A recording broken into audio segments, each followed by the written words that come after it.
friends, myself doctor Awadhesh Singh, homeopathic medical officer BHU। आज आपके सामने मैं प्रेजेंट कर रहा हूँ हमारे शरीर की रिक्वायरमेंट के हिसाब से जो न्यूट्रिशनल वैल्यू हमारे डाइट में होनी चाहिए वो अगर पूरी नहीं पड़ती है तो ऐसे स्थिति में न्यूट्रिशनल सप्लीमेंट की आवश्यकता होती है। विशेष तौर से हमें आपको ये जानने की ज़रूरत है कि डाइट में न्यूट्रिशनल वैल्यू अगर कम है तो उसका असर हमारे शरीर पर कैसे कैसे हो सकता है और किस तरीके से हमारे शरीर के अंदर वो बीमारियों का रूप पकड़ते हैं। स्पेशली आज के समय में क्रॉनिक डिजनरेटिव डिजीज़ बहुत तेज़ी से हमारे आपके बीच में देखने और सुनने के मिलते हैं। ऐसी स्थिति में फ्रेंड्स बहुत आवश्यक है हम आप उनसे कैसे बचें, इसकी जानकारी होनी जरूर बहुत आवश्यक है। जैसा कि मैंने बताया, मैं डॉक्टर अवधेश सिंह हूँ, हेल्थ सेंटर BHU में होम्योपैथिक मेडिकल ऑफिसर हूँ और न्यूट्रिशन वेलनेस पर मैं बहुत समय से वर्क कर रहा हूँ।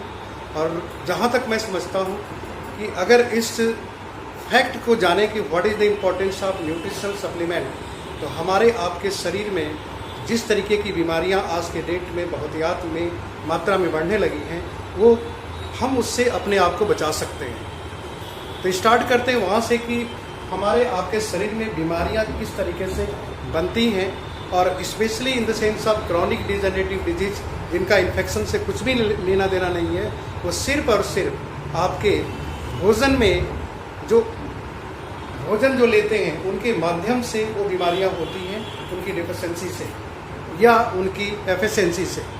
तो यहाँ पर मैं आपके सामने बात कर रहा हूँ कि हमारे शरीर में जो कुछ भी भोजन जाता है, भोजन की क्वालिटी क्या है वो बात की बात है। सबसे पहले हम ये जानें कि हमारे शरीर में जब भोजन एंट्री करता है तो एंट्री करते समय डाइजेशन का प्रोसेस तुरंत शुरू हो जाता है। मुंह के अंदर जैसे ही भोजन डालते हैं उसी जगह से सलाइवेशन उसको मिक्स करने का काम करता है।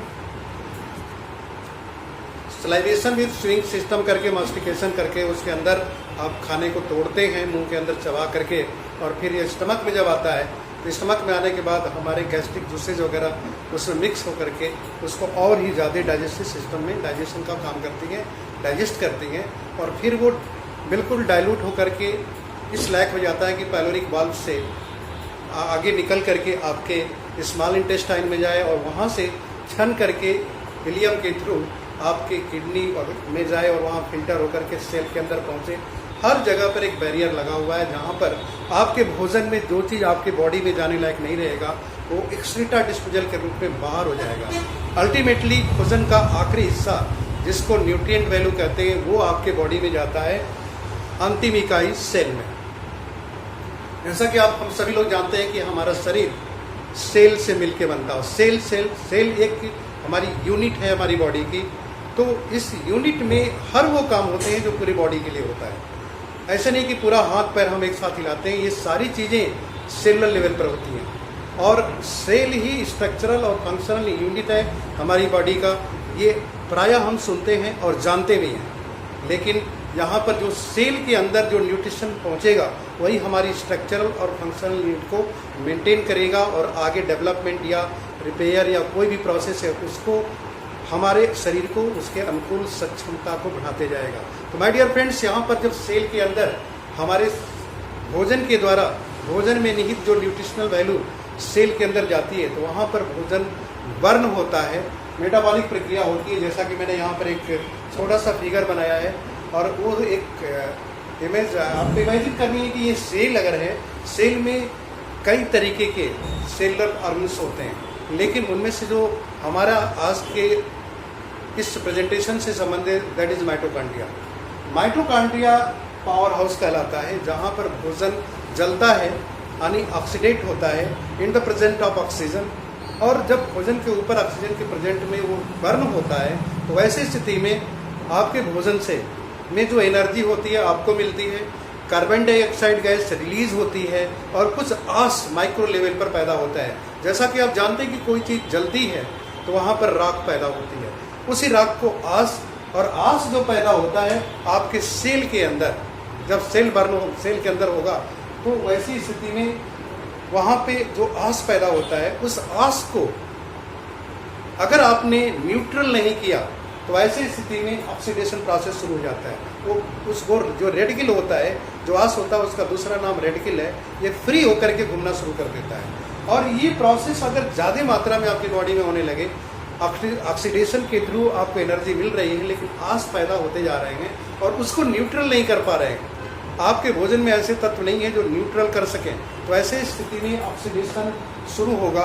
और जब ऑक्सीडेशन में ये ज़्यादा की ज़्यादा मात्रा में पैदा होने लगेंगे तो फ्री रेडिकल एक्यूमुलेट होकर के ऑक्सीडेटिव स्ट्रेस पैदा कर देते हैं। यानी कि ऑक्सीडेशन इतना ज़्यादा होता है कि ये फ्री रेडिकल की मात्रा बढ़ती चली जाती है और इकट्ठा होकर के इतनी ज़्यादा मात्रा हो जाती है कि वहाँ पर ऑक्सीडेटिव स्ट्रेस पैदा होता है। और ऑक्सीडेटिव स्ट्रेस जो होता है, यही रीज़न होता है क्रॉनिक डिजेनरेटिव डिजीज़ का, अगर आपने शुरू से ही केयर नहीं किया तो। अब इस प्रोसेस में कई तरीके की बातें आएंगी। स्पेशली आपको समझना क्या है कि ऑक्सीडेटिव स्ट्रेस जो पैदा हो रहा है या जो आस पैदा हो रही है, जिसको हम फ्री रेडिकल बोल रहे हैं, रेडिकल फ्री हो जाता है इसलिए इसको रेडिकल बोलते हैं। तो इसको न्यूट्रल करने का एकमात्र एक तरीका है कि आपको एंटीऑक्सीडेंट आपके भोजन में प्रचुर मात्रा में रहना चाहिए। हमारे आपके भोजन में अगर प्रचुर मात्रा में एंटीऑक्सीडेंट है तो ये ऑक्सीडेशन जैसे ही होगा वो न्यूट्रल होता जाएगा। तो हमें कैसे, क्या हमारे भोजन में क्या ऐसा होना चाहिए जो हमारे भोजन के अंदर, जो डाइजेस्टिव सिस्टम के अंतर्गत जब ये प्रोसेस चल रहा है मेटाबॉलिक प्रक्रिया में, तो न्यूट्रल होता जाए। उसके लिए आपके शरीर में 9 से 12 तरीके के फल और सब्जियां वाइब्रेंट कलर की होनी चाहिए, जैसा कि यहाँ पर लिखा हुआ है, you need 9 to 12 serving of vibrant colours fruits and vegetable. 9 से 12 तरीके का फल और सब्जियां अगर रोजाना ताजी ऑर्गेनिक तरीके से उपजाई गई, अगर आप रोजाना 3 बार लेते हैं, अपने भोजन के साथ लेते हैं, तो भोजन के साथ जो ऑक्सीडेशन होगा उसमें जो आस पैदा होगा वो न्यूट्रल होते जाएगा। डिफरेंट टाइप्स के फल और सब्जियां लेने की आपको निहायत जरूरत है।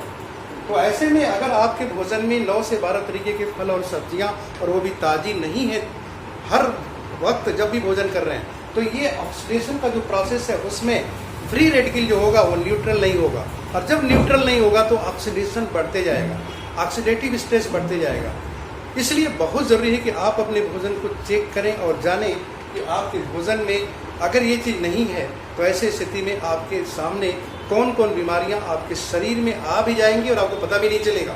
तो उनको जानने के लिए बहुत आवश्यक है कि पहली स्टेज में आपको पता चलना चाहिए कि आपको 9 से 12 तरीके के फल और सब्जियां लेना नितांत आवश्यक है। स्पेशली एंटीऑक्सीडेंट के केस जहाँ तक बात होती है कि एंटीऑक्सीडेंट प्रचुर मात्रा में ताज़े फल और ताज़े सब्जियों के अंदर होती हैं। यूँ तो प्लांट बेस्ड कंपाउंड के अंदर सभी तरीके के जितने भी अन्न और जल अन्न पैदा होते हैं धरती के ऊपर, प्लांट के बेस में पैदा होते हैं, उन सभी के अंदर एंटीऑक्सीडेंट बेनिफिट होता है किसी न किसी फॉर्म में, लेकिन प्रचुर मात्रा में फल और सब्जियों में होता है। इसीलिए कहा जाता है फ्रूट एंड वेजिटेबल और प्रोटेक्टिव फ्रूट्स, क्योंकि उनके अंदर प्रोटेक्शन का पावर होता है, एंटीऑक्सीडेंट भी होता है और प्रचुर मात्रा में मिनरल्स एंड विटामिन भी होते हैं।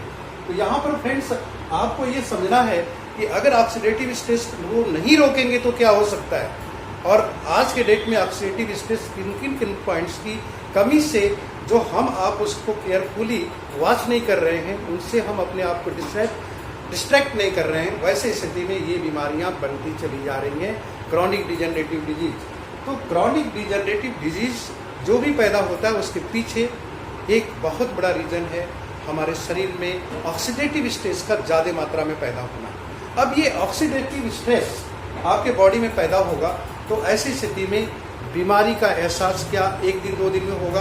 नहीं। इस प्रोसेस को समझने के लिए आप आगे और क्लियरिटी के रूप में देखें तो ऑक्सीडेटिव स्ट्रेस कैसे और ज़्यादा मात्रा में बढ़ते जाता है। जैसे ऑक्सीडेटिव स्ट्रेस बढ़ेगा आपको अनइजनेस की फीलिंग आएगी, थोड़ी बहुत फीलिंग आएगी, उसको दूर करने के लिए आप मेडिसिन लेंगे। और मेडिसिन के भी साइड इफेक्ट जो होते हैं नोन है, सबको पता है कि मेडिसिन के साइड इफेक्ट होते हैं। साइड इफेक्ट का मतलब क्या है? इनके अंदर भी ऑक्सीडेंट बढ़ाने की बहुत ज़्यादा क्वालिटी होती है। ये बाय डिफ़ॉल्ट मेडिसिन के side effect as a oxidative stress पैदा करने में सक्षम है। और दूसरी चीज़ है कि अगर ऑक्सीडेटिव स्ट्रेस मेडिसिन से बढ़ती है तो उसके आगे की चीज़ और क्या हो सकती है। तो आपको ये भी पता होना चाहिए कि मेडिसिन आपने सुरक्षा के दृष्टि से लिया और आपके लिए एक रीजन बन रहा है ऑक्सीडेशन बढ़ाने का।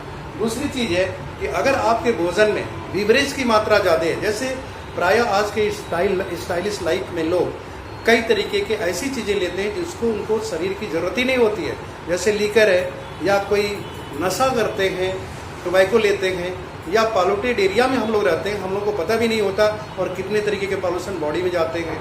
हमारा जो पानी पीते हैं, जल लेते हैं, वो उसमें भी पॉल्यूशन है।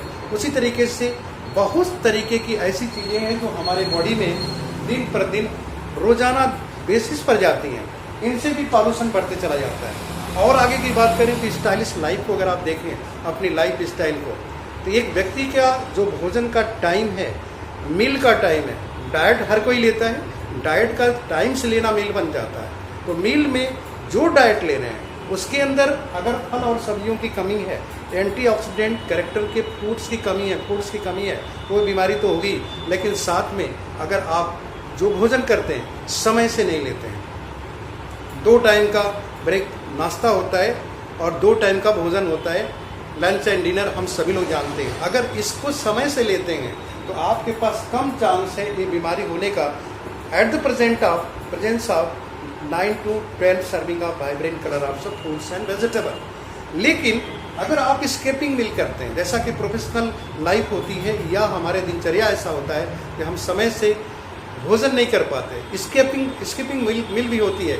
हमारा नाश्ते की जगह नाश्ता हट करके लंच का टाइम हो जाता है, लंच का टाइम पर नाश्ता कर रहे होते हैं और लंच जो करने का टाइम है वहाँ पर चाय पी रहे होते हैं। तो ऐसी स्थितियाँ आती हैं, स्किपिंग मील्स होती हैं। उसके अलावा सीडेंट्री लाइफ है, बहुत लोगों के जीवन में बहुत आरामदेह स्थिति है, वैसे स्थिति में वो लोग समय से कुछ भी नहीं कर पाते, वो भी क्रॉनिक डिजनरेटिव डिजीज को बढ़ाने में सक्षम है, मतलब ऑक्सीडेशन बढ़ाने में सक्षम है। उसी तरीके से अगर और आगे देखें तो प्रोफेशनल लाइफ है, हम कहीं भी जा रहे हैं, जो भोजन मिल रहा है हम खा रहे हैं, पेट भरने के लिए तो ठीक है, लेकिन बॉडी के जो requirement protein, carbohydrate, mineral, vitamin, fats and water है वो नहीं ले पा रहे हैं। जहाँ प्यास लग रही है वहाँ पर कोल्ड ड्रिंक्स ले रहे हैं या कोई ऐसी चीज़ ले रहे हैं जिससे कि आपको एनर्जी की ज़रूरत है, आप थका हुआ महसूस कर रहे हैं, तो कोई बिवरेजेस टाइप का चीज़ ले रहे हैं। तो ऐसी स्थिति में आपको ये समझना चाहिए कि अगर आप ये इसको ध्यान नहीं देंगे तो आपकी बॉडी में ऑक्सीडेशन बढ़ते जाएगा। उसी तरीके से आगे बहुत सारी ऐसी चीज़ें हैं जहाँ पर जैसे एज की बात करें तो हर एज ग्रुप में एंटीऑक्सीडेंट की मात्रा जो होती है भोजन में अलग अलग अनुपात में होती है।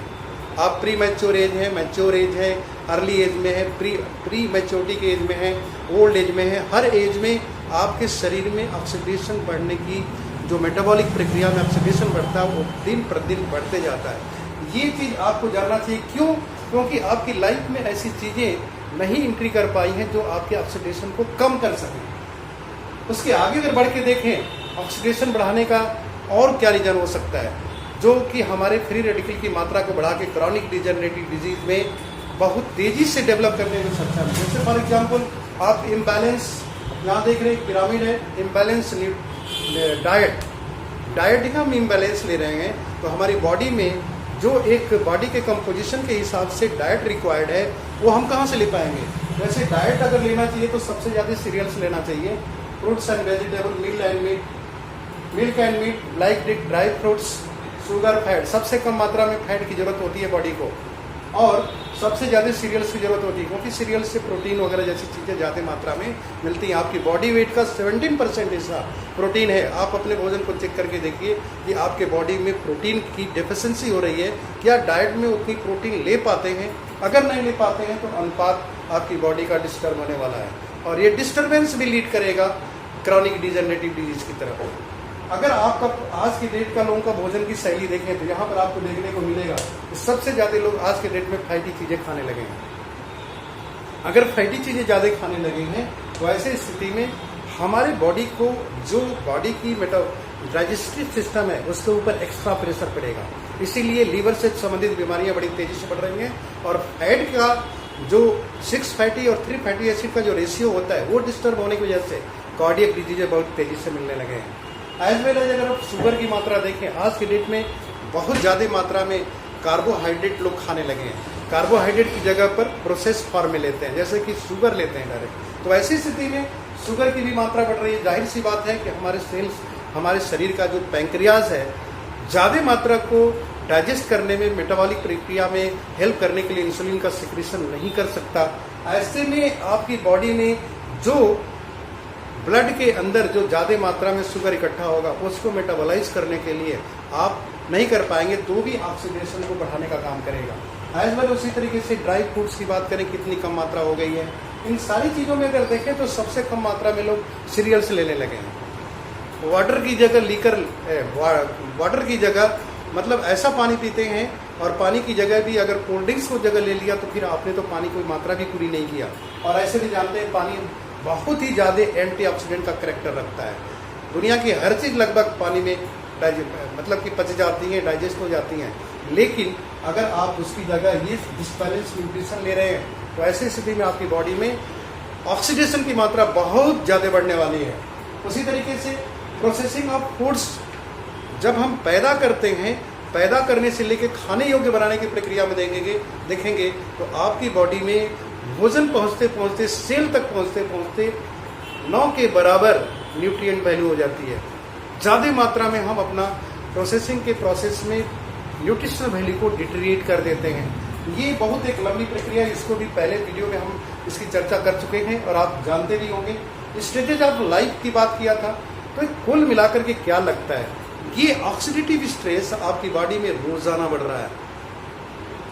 सेलुलर लेवल पे ऑक्सीडेशन बहुत तेजी से बढ़ रहा है because of our life style.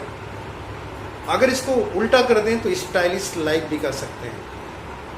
तो ये एक छोटी सी कमी 1 साल, 2 साल, 4 साल, 5 साल में एक बहुत बड़ा गैप क्रिएट कर देती है। इसको कहते हैं न्यूट्रिशनल गैप। अब ये न्यूट्रिशनल गैप में डिफरेंट फॉर्म्स हो सकते हैं। प्रोटीन की कमी हो सकती है, मिनरल विटामिन में कई तरह के मिनरल्स हैं, उनकी डेफिशिएंसी हो सकती है। विटामिन्स की जो डिफरेंस विटामिन्स है, वाटर सेलेबल, फैट सेलेबल, उनकी कमी हो सकती है। किसी 1 या 2 की 4 की कमी हो सकती है। उसी तरीके से फैट में भी आपकी 3 फैटी एसिड की मात्रा कम है तो उसकी कमी हो सकती है। उसी तरीके से अगर आप एक एक करके देखें तो इन सारी चीज़ों को आपको समझ में आएगा कि एक imbalance body composition inside our body तैयार हो रहा है। यानी कि हमारी बॉडी का जो कंपोजिशन है, protein, carbohydrate, mineral, vitamin, fats का जो रेशियो है, हमारी बॉडी तो दिख रही है लेकिन बॉडी के इंटरनल ऑर्गन के अंदर जो कंपोजिशन है वो डिस्टर्ब हो रहा है। और उस डिस्टर्बेंस का जो आधार बनता है that is oxidative stress. Oxidative stress reason बनता है और यही ऑक्सीडेटिव स्ट्रेस आज के डेट में तरह तरह की बीमारियां हमारे आपके पास बनती जा रही हैं, हमारे बॉडी में बनती जा रही हैं। और चूंकि ये बीमारियां एक दिन में नहीं बनती इसलिए हमें आपको पता भी नहीं चलता और प्राइमरी हेल्थ चेकअप का कोई सिस्टम बहुत कम लोग अपनाते हैं, इसलिए सेकेंड स्टेज में बीमारियां हमें आपको पता चलती हैं। तो ऐसी स्थिति में मैं आपसे क्यों बात कर रहा हूँ, इसकी चर्चा कई बार हो चुकी है, फिर भी मैं आज क्यों बात कर रहा हूँ आपसे। सबसे पहले आपको जानना चाहिए कि बॉडी में जो ऑक्सीडेशन बढ़ रहा है, जो ऑक्सीडेशन हो रहा है, उसकी शुरुआत नॉर्मल लेवल पर नॉर्मल भोजन से हो रही है। राइट? एक नॉर्मल भोजन जब करते हैं, आपकी बॉडी में इनटेक जो भोजन है, साधारण भोजन कर रहे हैं, तो भी आपकी बॉडी में फ्री रेडिकल बन रहा है। ध्यान दीजिएगा। और अगर फ्री रेडिकल को एंटी करने के लिए, न्यूट्रल करने के लिए 9 से 12 तरीके के फल और सब्जियों की जरूरत है, तो जरा सोच के चलिए आगे अगले स्टेप पर। एक नॉर्मल स्थिति में अगर 9 से 12 तरीके के फल और सब्जियों की जरूरत है, तो ऐसी स्थिति में अगर कोई व्यक्ति के भोजन में बैलेंस नहीं है, तब ऐसी स्थिति में कितने तरीके के फल और सब्जियों की मात्रा और बढ़ानी पड़ेगी ड्यू टू ऑक्सीडेशन। बॉडी में ज्यादा मात्रा में अगर आप इम्बैलेंस न्यूट्रिशन लेंगे तो ऐसी स्थिति में आपके बॉडी के सेल में जो मेटाबॉलिक प्रक्रिया होती है, जहां ऑक्सीजन के प्रेजेंस में भोजन जलता है, वैसे स्थिति में कितना ज्यादा मात्रा में ऑक्सीडेंट बनते चले जाएंगे जो आपकी बॉडी में फ्री रेडिकल के फॉर्म में स्टोर होते जाएंगे। तो सेकेंड स्टेज में हमें समझना है कि अगर हम नॉर्मल डाइट नहीं ले रहे हैं तो ऐसी स्थिति में फ्री रेडिकल कितनी मात्रा में स्टोर होंगे, यानी ऑक्सीडेटिव स्ट्रेस कितना ज्यादा बड़ा होने लगेगा। ज़्यादा ह्यूज इफेक्ट देने वाला है। और तीसरी बात अगर मैं कहूँ, नॉर्मल के बाद आपने इम्बैलेंस न्यूट्रिशन लिया, उस इम्बैलेंस न्यूट्रिशन में अगर केमिकल, फर्टिलाइजर, इंसेक्टिसाइड, पेस्टिसाइड जैसा कि पैदा करने से लेकर के हमारे खाने के योग्य बनाने के बीच में जो अधिकता लीड करेगी आपकी बॉडी को जो जरूरत नहीं है, वैसे स्थिति में आपके बॉडी के सेलुलर लेवल पर कितना ज़्यादा मात्रा में ऑक्सीडेशन होगा और फ्री रेडिकल की मात्रा बढ़ती चली जाएगी। अब एक स्टेप, दूसरा स्टेप, तीसरे स्टेप की बात किया, जहां पर हमारे आपके भोजन में दिन प्रतिदिन फल और सब्जियां और ग्रेन्स जो भी लेते हैं उनमें केमिकल की मात्रा, इनऑर्गेनिक केमिकल की मात्रा बढ़ती गई है। अब आप सोच के देखिए कितना ज़्यादा मात्रा में आपकी बॉडी में ऑक्सीडेटिव स्ट्रेस पैदा होने वाला है। चौथी स्टेज की बात करें, स्किपिंग मिल्क की बात करें, लाइफ स्टाइल की बात करें, समय से भोजन न करना, इन सारी चीज़ों को मैंने जैसा चर्चा किया, अगर चौथे स्टेप की बात करें, जरा सोच के देखिए कि ऐसी स्थिति में आपकी बॉडी में ऑक्सीडेटिव स्ट्रेस कितना बढ़ने वाला है। दिन प्रतिदिन 1 गुना 2 गुना नहीं, मल्टीप्लाई होते जा रहा है। हम ऐसे दौर में चल रहे हैं। अगर 5वें स्टेज की बात करें, सोच के देखिए आप, इम्बैलेंस न्यूट्रिशन की सीरीज में कि हमने बात किया कि आपके भोजन में केमिकल की मात्रा बढ़ती चली जा रही है, और अगर केमिकल की मात्रा बढ़ती चली जा रही है और कोई व्यक्ति, एक नॉर्मल व्यक्ति की बात कर रहा हूँ, अभी बीमार नहीं पड़ा है लेकिन वो बीमार पड़ने वाला है, वैसे स्थिति में, और वो भी कैसी बीमारी से, घातक बीमारी से, उस व्यक्ति के शरीर में कितना ज़्यादा ऑक्सीडेटिव स्ट्रेस बन रहा है, तो कितने तरीके की क्रॉनिक डिजनरेटिव डिजीज होने के अवसर बनते जा रहे हैं।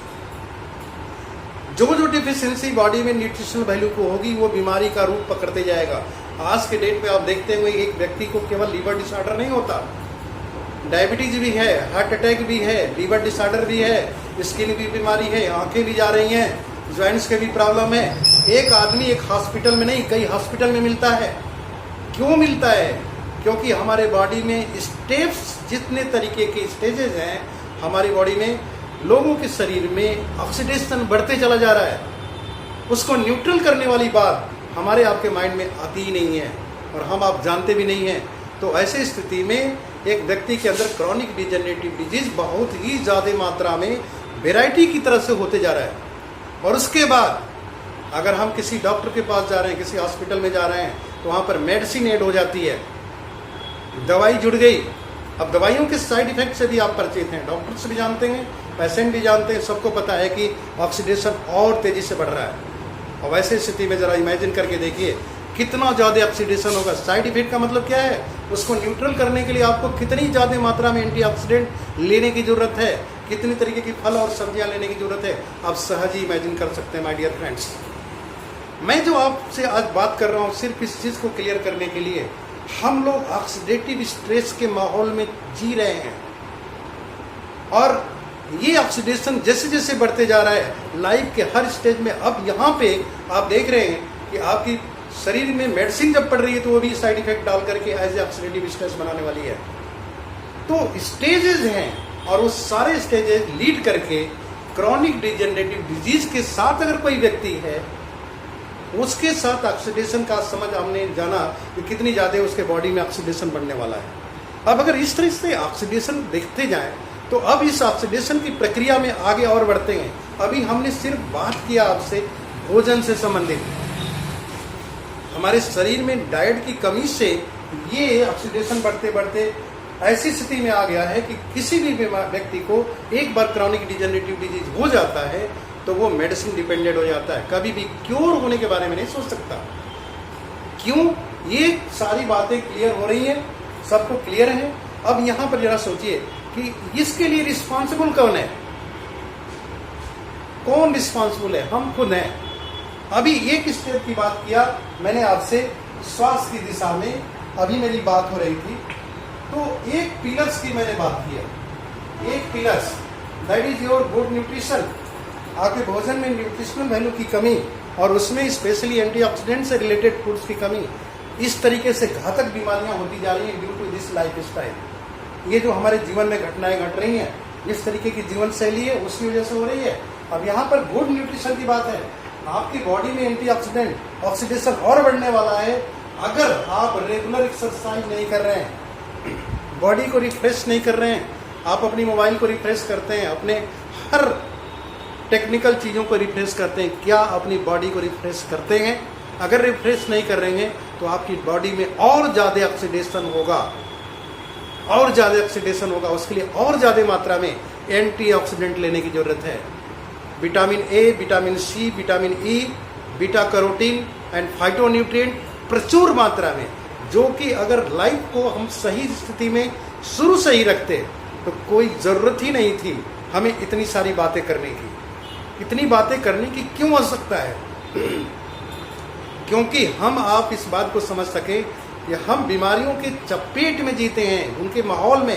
ये इन्वायरमेंट जो हमने बना रखा है अपने इर्द गिर्द में, अपनी बॉडी के अंदर जो इन्वायरमेंट, बाहर की क्या इन्वायरमेंट है वो बात की बात है, इनसाइड बॉडी में हमने एक इन्वायरमेंट बना रखा है ऐसी बीमारियों का जो कि क्रॉनिक डिजेनरेटिव डिजीज है, जो लाइफ लॉन्ग पूरे जीवन के साथ चलने वाली हैं। जैसे सांस चलेगा, जैसे धड़कन चलेगी, जैसी सोच चलेगी, वैसे बीमारियां चलेंगी। हम उस दौर में आ चुके हैं। हमें आपको इस बात को समझना है कि अगर इस बात को हम क्लियरली नहीं समझ पाएंगे, अगर इसको हम सही दिशा नहीं देंगे, तो एक एक घर में अनेकों बीमारियों से ग्रसित, एक ही आदमी के अंदर कई बीमारियां होगी और वो सभी लोग ग्रसित उस जीवन को जी रहे होंगे। तो मैं बात कर रहा था फोर्स की, दूसरी बात आ रही है रेगुलर एक्सरसाइज की। मॉर्निंग वॉक करने के लिए पैसे नहीं लगते, शुद्ध हवा लेने के लिए आपको पैसे नहीं लगते, लेकिन आप अपने आप से सवाल करिए कि कितने % आप अपने स्वास्थ्य के लिए रेगुलर एक्सरसाइज लोग कर रहे हैं। और इस स्थिति में आपकी बॉडी के अंदर ऑक्सीडेशन और बढ़ने वाला है, ऑक्सीडेटिव स्ट्रेस और बढ़ेगा, फिर फ्री रेडिकल और डैमेज करने की स्थिति में होगा प्रचुर मात्रा में। हमारी बॉडी ही टोटल की total store house of the free radical बन जाएगी। Just think it. अगर गुड स्लीप नहीं है, आपकी अच्छी नींद नहीं है, अच्छी नींद से बहुत सारी बॉडी में फ्री रेडिकल डैमेज खत्म हो जाते हैं, न्यूट्रल हो जाते हैं। अगर अच्छी नींद नहीं है तो आपकी बॉडी में बहुत ज़्यादा मात्रा में ऑक्सीडेशन होने वाला है। उसी तरीके से अगर हम गुड थॉट की बात करें, पॉजिटिव एटीट्यूड की, अगर सोच आपकी अच्छी नहीं है तो बॉडी में इतने तरीके के ऑक्सीडेटिव स्ट्रेस पैदा होने वाले हैं कि आप इमेजिन नहीं कर सकते। ये बॉडी हमारी जो सुरक्षा के लिए इतनी इंपॉर्टेंट चीज़ है माय डियर फ्रेंड्स, कि अगर हम अपने इन सारे 4th पिलर को, चारों पिलर्स को मजबूत नहीं रखेंगे तो हम स्वस्थ नहीं रह सकते। और ये सारी चीज़ें, ये सब मिला करके आपकी बॉडी में ऑक्सीडेटिव स्ट्रेस इतना ज़्यादा पैदा करेंगे, ऑक्सीडेशन इतना होगा, उनको न्यूट्रल करने के लिए आप इमेजिन नहीं कर पाएंगे कितनी ज़्यादा मात्रा में आपको एंटीऑक्सीडेंट लेने की ज़रूरत है। और ऐसी स्थिति में नहीं लेते हैं तो बीमारियों का सेंटर हमारा घर बन जाएगा, हमारा शरीर है। और आप देख सकते हैं कि एक एक हॉस्पिटल में कितने तरीके की बीमारियां ले करके लोग एंट्री कर रहे हैं, और एक बीमार है और 100 तरीके के हॉस्पिटलों का, अनेकों हॉस्पिटलों को विजिट करना पड़ता है। एक बीमार 100 अनार नहीं, एक अनार 100 बीमार नहीं। जरा सोच के देखिए, एक व्यक्ति के अंदर अनेकों बीमारियां हैं। इसके आगे की बात मैं नेक्स्ट जो वीडियो है उसमें मैं शेयर करूंगा। Thank you.